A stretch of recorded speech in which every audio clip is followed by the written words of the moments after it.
Good morning.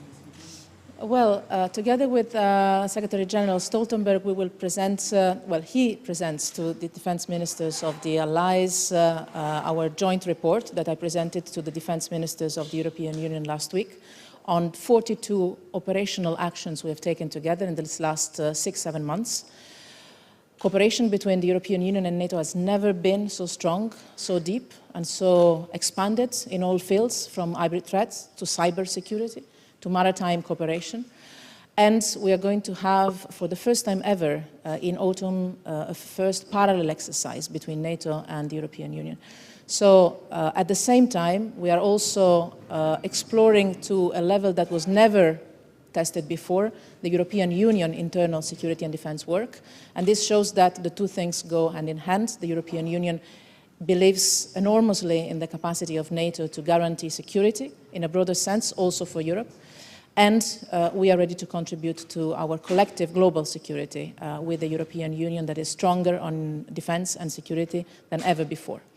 This is an excellent work we've done together, and we will also look forward because in December we will present the further report with also some new ideas for cooperation. So it will be a good opportunity to discuss this with the ministers and take this work forward in a very constructive way.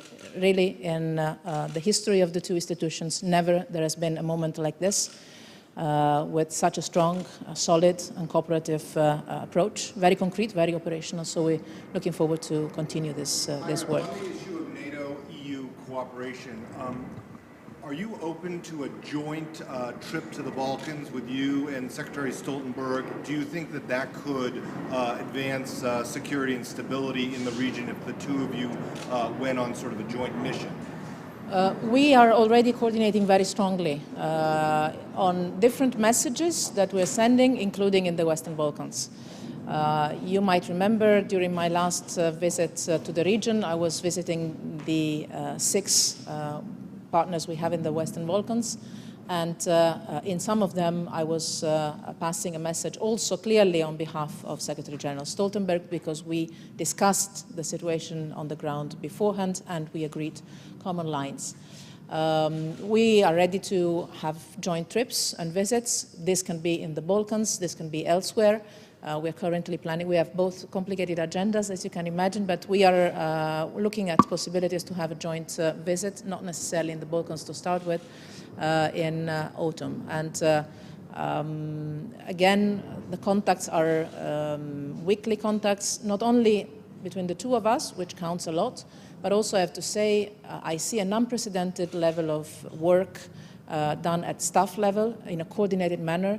Really, I think we are an era away from the past where there was sometimes a certain difficulty in working together. I would say that now cooperation is the norm, and it's working very well. Madam Mogherini, more than 30 Georgian NGOs sent a letter to you about about the changes in our constitution. Did you receive this letter? And in general, what do you think? Does such kind of changes need consensus with opposition, with civil society, and with Georgian people also? It's not going to be something we discuss here with NATO, sorry. Later today, NATO will discuss Afghanistan. I wondered, how are efforts progressing on peace talks that I understand you, as the High Rep, are trying to mediate?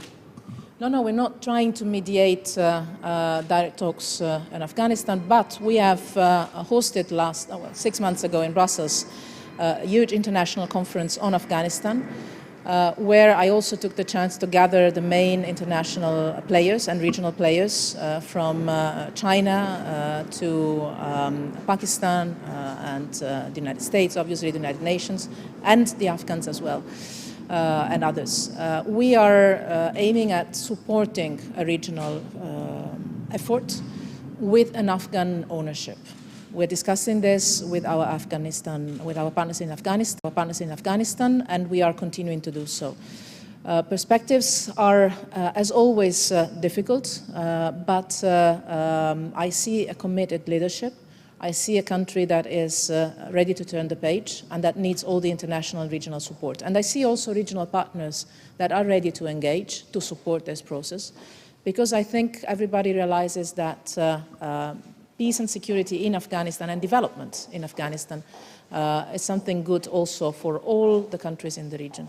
So I'm not too negative on the political perspectives, but there's a lot of work to be done. And the European Union is in a support mode, active, very active support mode in this respect. I will meet all our Asian partners in August in the Asia Regional Forum in the Philippines, and that might be an opportunity to discuss this further as well. L'Italia ha fatto un passo formale, ha chiesto un maggiore impegno.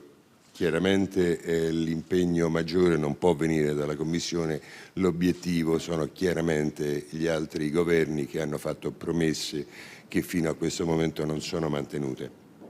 Cosa può dire la Commissione agli altri governi e cosa si sente lei di dire all'Italia in quanto rappresentante dell'Italia nella Commissione europea?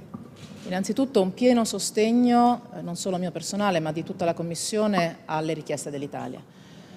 C'è bisogno di più solidarietà interna nella nostra Unione e questo sta nelle mani degli Stati membri. Quindi pieno sostegno alle richieste dell'Italia, un lavoro concreto in questi giorni, costante, sia con il governo italiano sia con i miei colleghi qui a Bruxelles, per accompagnare queste richieste nel modo più positivo possibile.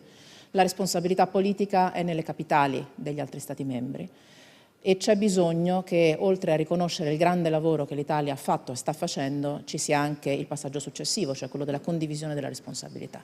Da parte della Commissione c'è il sostegno finanziario, la disponibilità di aumentarlo, la disponibilità a sostenere politicamente queste richieste ed accompagnarle in tutti i modi possibili. Questa è competenza specifica del mio collega Avramopoulos, ovviamente, sul versante interno. I ministri dell'interno ne discuteranno la prossima settimana.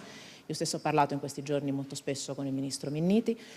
Quello che di altro possiamo fare e che stiamo facendo in coordinamento forte con l'Italia è un lavoro più forte con la Libia, sull'addestramento delle guardie costiere, sulle forniture di mezzi da utilizzare in mare, accompagnando questa attività con una formazione rispetto alla gestione dei flussi dal punto di vista dei diritti umani e del rispetto degli standard internazionali e soprattutto un grandissimo lavoro che in questi ultimi mesi abbiamo aumentato di finanziamento di progetti nei paesi di origine, di presenza dell'Organizzazione Internazionale per le Migrazioni e l'UNHCR in Libia e in Niger per fare ritorni volontari dalla Libia e dal Niger verso i paesi di origine. Questo è un lavoro che sta andando avanti in queste ultime settimane a un ritmo mai visto prima. Chiaramente non è una misura che porta risultati domani, ma è una misura che inizia a portare risultati nel tempo. Abbiamo visto una diminuzione dei flussi in entrata verso la Libia da 70.000 a 4.000 in un anno. Quindi questo è un lavoro che stiamo facendo. Quello che manca è la solidarietà interna e la disponibilità degli Stati membri a condividere con l'Italia l'accoglienza. E questo è quello di cui c'è bisogno. Grazie.